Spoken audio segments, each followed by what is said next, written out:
All right, so D3 is like this. We've got...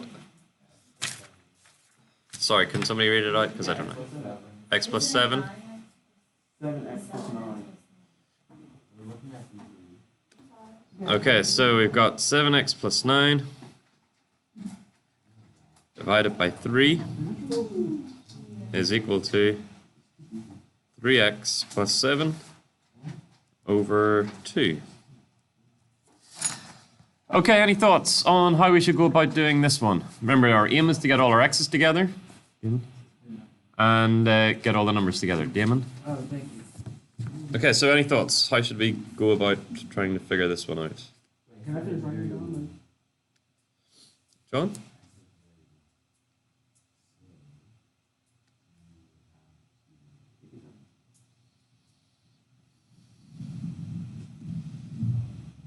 What don't we like about this one? Damon? It's division. Yeah, you've got these dividing by 3 and dividing by 2. Right, what are we going to multiply by? Right, yeah, we're going to multiply by a common factor. Well, not a common factor. Let me take away the smallest one first. Hang on. Denominator. A common number. A common something. If I multiply, okay, so don't write this down. If I multiply all of... How do I get rid of the 3 in the bottom here? I must multiply it by 3, okay? So don't write this down just yet. Okay, and if I multiply this by 3, I also have to multiply this by 3, yes? Okay, now that gets rid of the 3 here, but I also need to get rid of this 2. So how do I get rid of this 2? Times it by 2, okay? But I also need to multiply. So what am I multiplying both sides by? 6, which is a common... No. Factor. No. Multiple, okay? A common multiple, all right? Now, the easier way to think about this is to do what's called a bit of cross-multiplying, okay? So we set it out as follows. We're going to take this 2 and multiply it by everything on this side. Okay, so we do it kind of in one step, which you will like. Take the 3 and we multiply it by everything up here. Okay, that is the same as multiplying both sides by 6, but this is quicker. Okay, so take your 2, you multiply it by the top. You take your 3, you multiply it by the top on the other side. Do you want me to show you why that works, Eliza? Yeah? Let me just do a little bit of explanation over here. It's always good to see why these things work.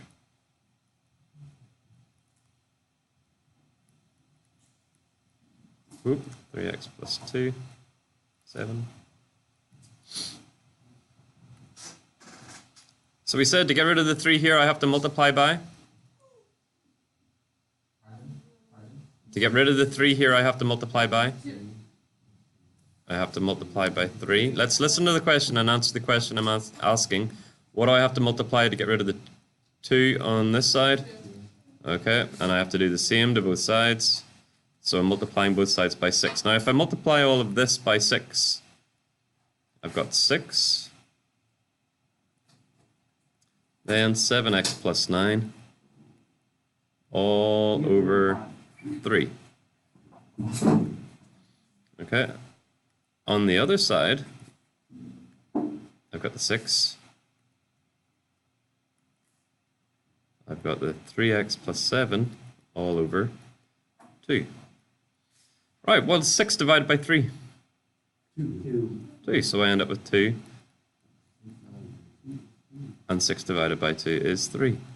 Which is exactly the same thing as what I've got over here, okay?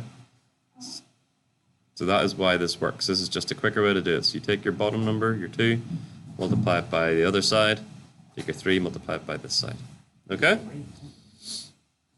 What's our next step? Sona? Yep. Right. Good. And we do the same on the other side, and we get... Good. Next step, hands up. Ian? Then you have to subtract the 9. Why the 9x?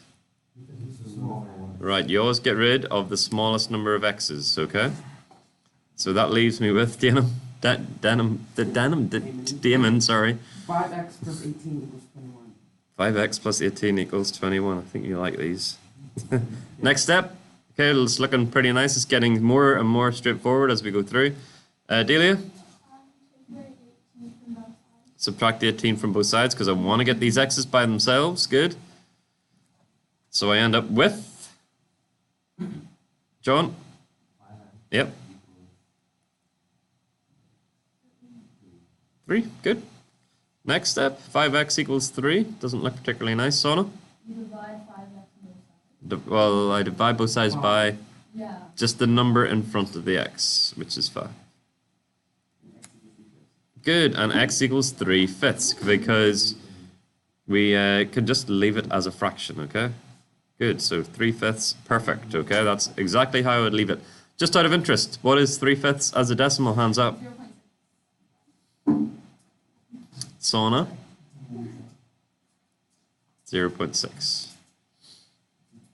All right, is everybody kind of clear on the starting steps with this one? Yeah? Right, okay, good. Let's